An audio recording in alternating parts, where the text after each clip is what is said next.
Retired मुलाजिम हैं, इनसे बात करते हैं। किस डिपार्टमेंट से रिटायर्ड हैं? PARC, Pakistan agriculture research council.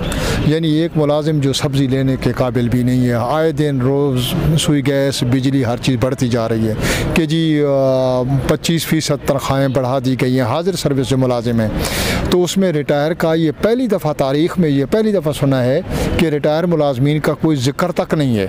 Retire मुलाजमीन का ज़रूर कुछ ना करें, वरना इनका तो यही खुदकुशियाँ होती रहेंगी। यही चीज़ कम जो हमें तहफ़्फ़ुज़ मिला है हमारी तनख्वाहों का या जो भी सिलसिला है, सिवाय पीपल्स पार्टी के अलावा किसी जमात ने हमें नहीं पूछा। बताएं कि जब भी बजट आता है, इस तरह के मामलात आते हैं तो जरदारी साहब याद आते हैं? फिर बहुत याद आते हैं। ये सोचा नहीं कि इतना बड़ा ओहदा और इतनी बड़ी मिनिस्ट्री आपने दे दी। वो पहले मुलाजमीन का पहले बुरा हाल है और ऊपर से आप कहते हैं ये टेस्ट क्या जानवर है। नोटिस लेते हैं तो कई चीज़ दुगनी हो जाती है। मैं भी ये कह रहा हूँ अगर दुगनी हो गई तो उसका फिर क्या होगा? दुगनी तो फिर नोटिस लेना छोड़ दे खुदा के लिए। मैं अब्दुर्रहमान नियाजी हूँ लेकिन वोट में लड़काने जाके देता हूँ। ऐसा काम करें जो कम अज़ कम पीपल्स पार्टी करती थी के लिए कोई सोचें। आप नोटिस लेते रहेंगे तो हमारा सत्यानाश होता रहेगा। अस्सलाम वालेकुम नाजरीन, मैं हूं आपका मेज़बान सुहेल वज़ीर। आप देख रहे हैं यूनिवर्सल मीडिया पाकिस्तान। नाजरीन, इस वक्त हम डी चौक में मौजूद हैं। यहाँ पर एक बुज़ुर्ग शहरी है, वो हमसे मिले हैं।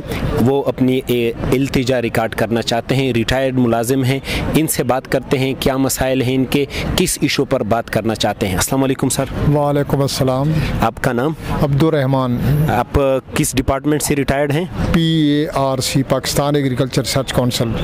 आपको क्या मसाइल दरपेश हैं, क्या चाहते हैं आप, क्या बात करना चाहते हैं? आवाम आपको इस वक्त देख रही हैं। मैं ख़ासकर जो है ना आजकल के इस महंगाई के दौर में जितनी महंगाई दिन ब दिन बढ़ती जा रही है उस पर कोई ख़ास वो सिलसिला हुकूमत का भी नहीं है कि वो रोज़ाना आए दिन ऐलान करते हैं कि जी ये हो रहा है तो वो हो रहा है, लेकिन उस पर बजाय इसके कि कोई चीज़ कम हो वो ऊपर जा रही है हर चीज़। यानी एक मुलाजिम जो सब्ज़ी लेने के काबिल भी नहीं है। आए दिन रोज़ सुई गैस बिजली हर चीज़ बढ़ती जा रही है। मैं जिस महकमे से रिटायर हूँ PARC से, वहाँ हमारा अभी तक तो वहाँ कम्यूटेशन भी हमें नहीं मिली। साल हो गया मुझे रिटायर हुए।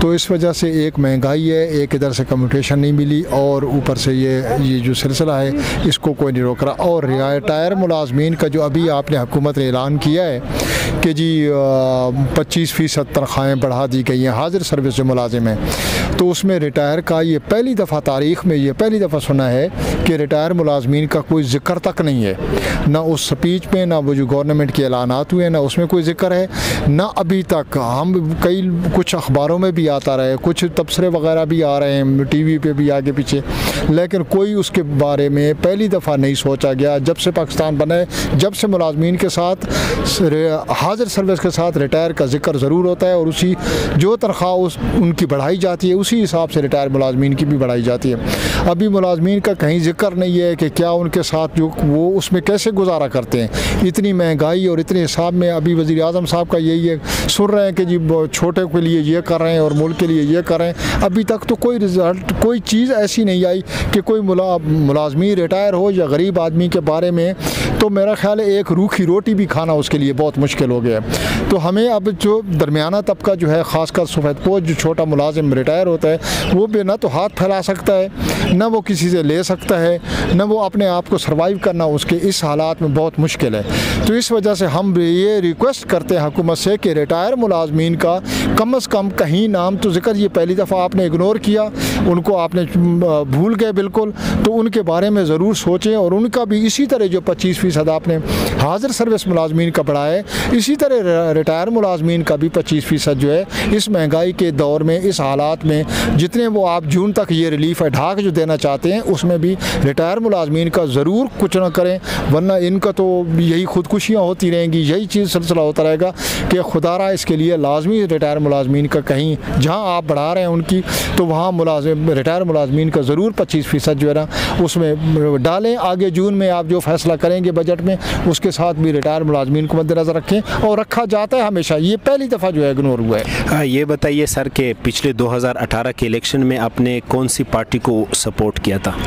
हाँ, ये तो एक वैसे तो देखा जाए तो खुफिया चीज़ है, वोट देना मेरा हक है, लेकिन मैं ये नहीं कह सकता कि मैंने किसको दिया है। जो मुझे पसंद है, अगर देखें आप कहते हैं पीपल्स पार्टी ने ये किया वो किया, सबसे बेहतरीन जो मुलाजमीन का तहफ़्फ़ुज़, मुलाजमीन की तनख्वाहें, मुलाजमीन का पे पैकेज, ये सबसे ज़्यादा अगर देखा जाए तो मेरी किसी से वो नहीं है, इमरान खान हो या नवाज़ शरीफ हो, मेरी वो नहीं है, मैं एक मुलाजिम हूँ।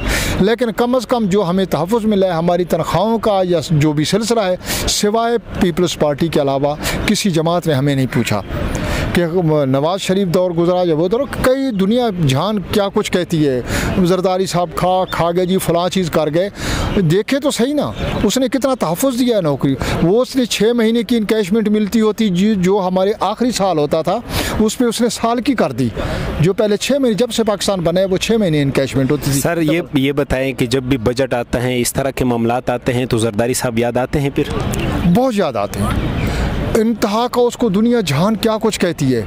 यकीन करें आप इस्लामाबाद में खड़े हैं जहाँ 90% सरकारी मुलाजिम है, बाकी छोड़ें। मैं तो अक्सर यही कहता हूँ कि यार मुलाजमीन को चाहिए कम से कम कि इनको वोट इस वजह से दे कि उन्होंने फ़ायदा सोचा है। कोई बंदा आपसे सवाल हमें करता है मुलाजमीन से कि जी आपने तो सिर्फ मुलाजमीन की क्यों बात करते हैं, बाकी मुल्क का ये कर दिया तो वो कर दिया। मैंने कहा सिर्फ मुलाजिम एक नहीं होता, उसकी बीवी और बच्चे वही तनख्वाह खा रहे होते हैं, वो भी मल्टीप्लाई करें साथ कि आपका पूरा वो करोड़ों बन जाता है। वो पूरा टब्बर जो घर का जो कुंबा है 5-6 बंदों का या 8 बंदों का, वही तनख्वाह हलाल की खाता है। अगर वो तनख्वाह बड़ी है तो उनको कुछ थोड़ी बहुत रोटी सही मिल रही है।